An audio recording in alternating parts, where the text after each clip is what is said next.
Olá pessoal, tudo bem?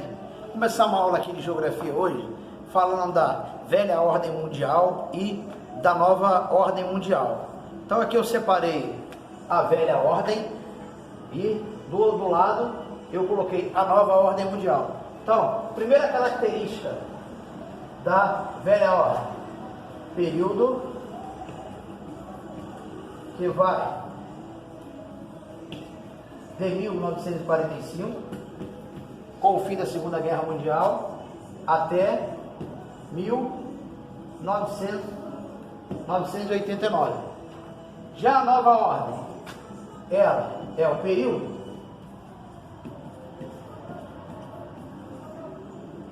que começa em 1989 aos dias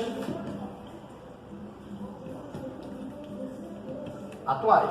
Então, comparando o período 1945 a 1989, velha ordem, nova ordem mundial, período que começa em 1989 aos dias atuais. Outra característica da velha ordem mundial é o período chamado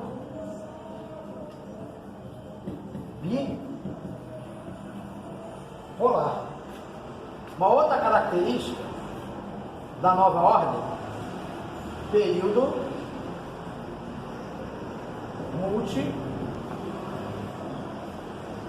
multipolar.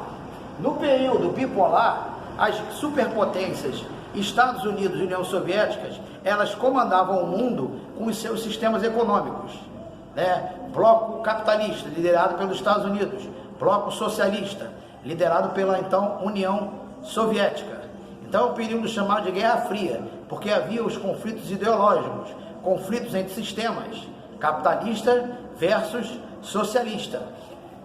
Já na nova ordem, ela mundial, ela vai se chamar período multipolar. Por quê? Você não tem mais duas potências, superpotências, como você tinha na velha ordem mundial. Você, na nova ordem mundial, você tem várias potências, né? Você tem aí os Estados Unidos, você tem a União Europeia, você tem a China, você tem o Japão, você tem os países emergentes também, que fazem parte desse bloco.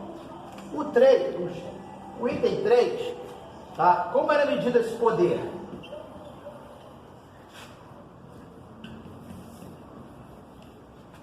O poder na velha ordem, ele era medido pela capacidade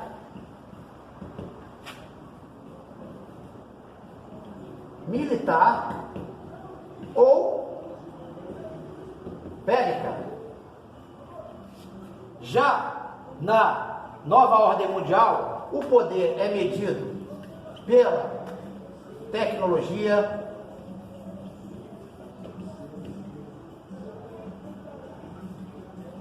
competitividade, industrialização e etc.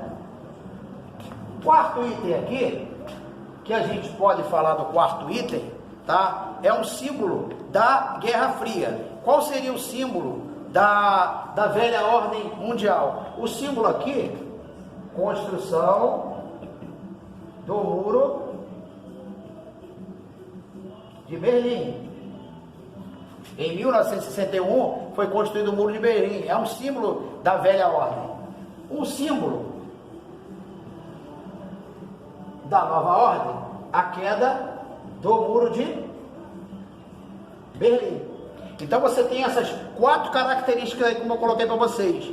Agora, cartograficamente falando, você também teve conflitos nesses dois períodos aí. O mundo estava representado entre, né, o oeste, representado pelos Estados Unidos, e o leste pela então União Soviética. Era uma característica cartográfica na velha ordem mundial. Já na nova ordem mundial, você tem, né, o conflito norte e sul. O norte industrializado e o sul subdesenvolvido ou em desenvolvimento, com exceção da Austrália, né, e da Nova Zelândia, que apesar de estarem no hemisfério sul, tem economias de países industrializados do hemisfério norte.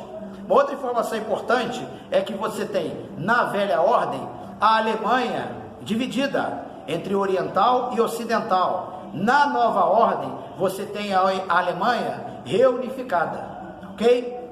Então a gente tem que lembrar também uma coisa interessante: no mundo dos esportes, você tinha boicotes econômicos.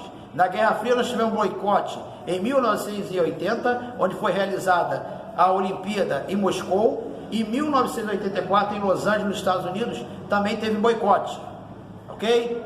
Já na nova ordem mundial, você não tem boicote, você tem todos os países, né, participando ali, ok? Então, uma outra característica aqui, para a gente finalizar: na nova ordem mundial, você tem um mundo globalizado. Na velha ordem, você tinha um mundo bipolarizado. Então, você tem bipolarizado na velha ordem e um mundo globalizado na nova ordem mundial, ok?